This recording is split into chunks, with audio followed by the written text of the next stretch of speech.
Ai, hoje eu preciso compensar o vídeo de ontem, porque tava triste o negócio. Meu Deus. E eu vou aproveitar hoje para falar um pouquinho sobre constância. Ontem foi um dia bem cansativo e, assim, tá muito perceptível no vídeo o quanto que eu tava sem vontade nenhuma de gravar, sem ânimo nenhum para poder fazer qualquer coisa ontem. E são nesses momentos que, geralmente, a gente começa a refletir e repensar sobre algumas decisões que a gente toma, principalmente essas de se expor, assim como esse desafio que eu tô fazendo.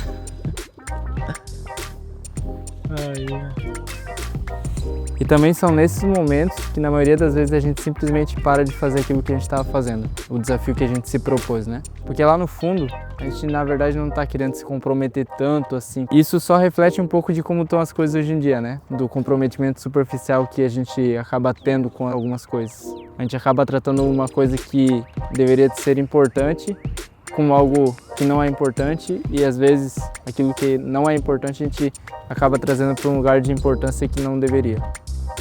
E quando a gente é cercado por uma cultura que ensina a gente a não se responsabilizar mais tanto pelas coisas que a gente faz ou se compromete, a gente com certeza é afetado por isso.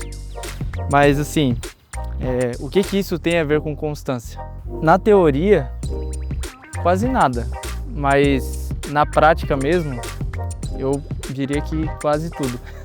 Porque na teoria, de certa forma, a gente não leva em consideração os dias ruins que vão aparecer, a falta de vontade, o desânimo, porque essas coisas são totalmente imprevisíveis e a gente não sabe o dia que vai aparecer, mas na prática pode ter certeza que elas vão aparecer. E eu vou dar um exemplo bem simples de como a gente faz isso. Todo mundo já passou ou ainda vai passar pelo exemplo de começar o ano desafiando a si mesmo de fazer academia. E com certeza já falhou com isso, por não calcular de verdade os riscos que a gente está tomando. E aí quando chega o primeiro dia ruim, é como se fosse a desculpa perfeita para a gente pular fora e voltar à vida como ela era antes. A gente consegue pegar uma meta que vai ser muito boa para a nossa vida, que vai trazer muitos benefícios, que é algo tão importante, e transformar em algo tão raso ao ponto da gente simplesmente parar como se não tivesse importância nenhuma. Mesmo que no começo a gente tenha se sentido tão satisfeito começando esse desafio.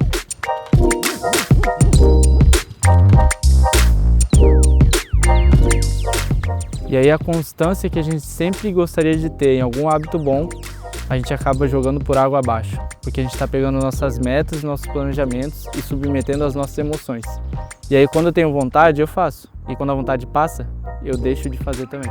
Tá, mas então, o que eu tenho que fazer, né? Eu tenho que, na verdade, pegar as minhas metas e objetivos e planejamentos e submeter eles à razão.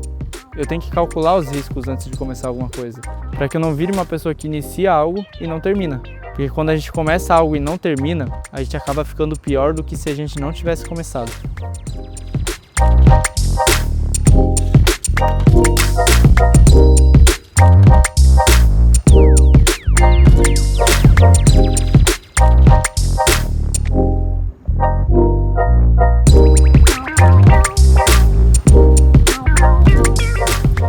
E aí é como um grande sábio já dizia, né? Melhor é o fim das coisas do que o começo delas. Ah, e só para lembrar, e também para não perder o costume de aparecer aqui dentro do carro, eu queria dizer que constância não é só sobre frequência. Constância é mais sobre terminar aquilo que tu começou, independente das infrequências que teve no meio do caminho. Então é isso que eu queria deixar para vocês hoje. Para iniciar e terminar aquilo que a gente começou com responsabilidade. Então valeu, até amanhã.